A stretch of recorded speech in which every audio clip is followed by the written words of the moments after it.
beleza? Meu nome é Luiz e eu curto nona arte. Nona arte que alguns vão chamar de arte sequencial, outros quadrinhos, outros gibi, ou revistinha, como a gente falava lá na década de 90. E eu vim aqui falar pra vocês de um personagem que ele deve ser o próximo a ser levado pela Marvel para os cinemas. O nome dele é Shang-Chi, o mestre do Kung Fu. Esse camarada aqui, ó, tá vendo? Qualquer semelhança entre ele e o Bruce Lee não é mera coincidência. Porque ele foi criado lá na década de 1970, década em que os filmes de Kung Fu estavam em ascensão. Certo? Ele foi criado pelo Jim Starlin e pelo Steve Englehart. O Jim Starlin ele veio a criar aquele personagem muito famoso chamado Thanos, que você deve conhecer ali dos filmes dos Vingadores. As más línguas dizem que ele é uma imitação do Darkseid, da DC, né? Mas isso aí é um assunto para outro vídeo, certo? E ele tem uma curiosidade, o Shang-Chi tem uma curiosidade de que consiste no fato de que a Marvel ela comprou os direitos de um personagem chamado Fu Manchu para que ele viesse a figurar nas histórias do Shang-Chi como se fosse não, sendo pai, fazendo o papel de pai dele.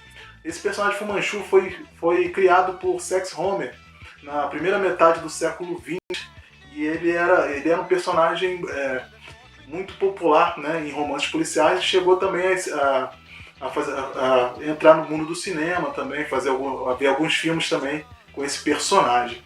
Essa revista aqui, ela é interessante pelo fato de que a história do Shang-Chi e praticamente todo o universo Marvel ali que rodeia ele foi transportada para a China feudal, certo? Ali nessa história aqui você tem a participação do Punho de Ferro, do Deadpool, né, até do Pantera Negra ali figurando ali, certo?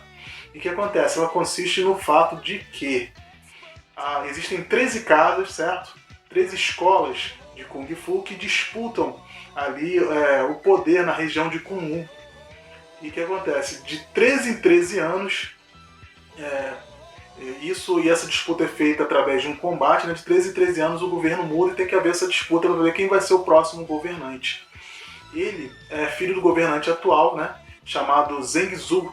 O que acontece? Quando a Marvel perdeu os direitos de usar o Fu Manchu, né, como pai do Shang-Chi, então ela começou a colocar personagens genéricos e, por fim, inventou um outro nome, né, para o pai dele, no caso, Zheng Zu. Só que aqui o Zheng Zu ele tá muito semelhante ao Mandarim. O Mandarim é aquele personagem que é vilão, ele antagoniza o Homem de Ferro. Ele apareceu no terceiro filme do Homem de Ferro, só que a forma como ele foi retratado não foi muito fiel aos quadrinhos, porque na verdade o personagem ele é de origem chinesa, certo? E ele tem o poder dele consiste em 10 anéis que lhe conferem 10 habilidades diferentes. Então tem essa mistura de Zheng Zu com o Mandarim. E curiosamente no próximo filme do Shang-Chi, o Mandarim ele vai figurar como pai dele, como pai do Shang-Chi.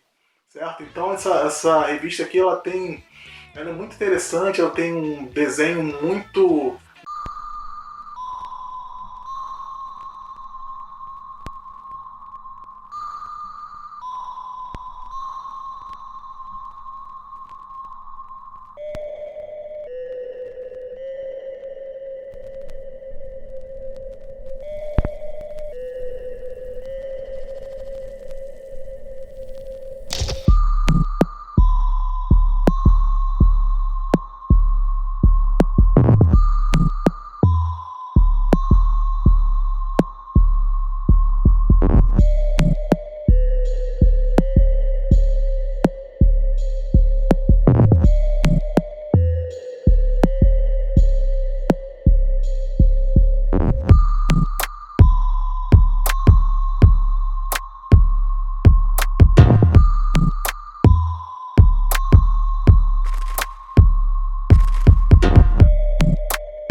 entendendo. Eu não vou dar mais detalhes do que isso, né? Porque senão eu vou entregar também algumas coisas dessa história aqui. Então tá aqui, ó. Mestre do Kung Fu, tá? Saiu aqui pelo selo aí Guerras Secretas, né?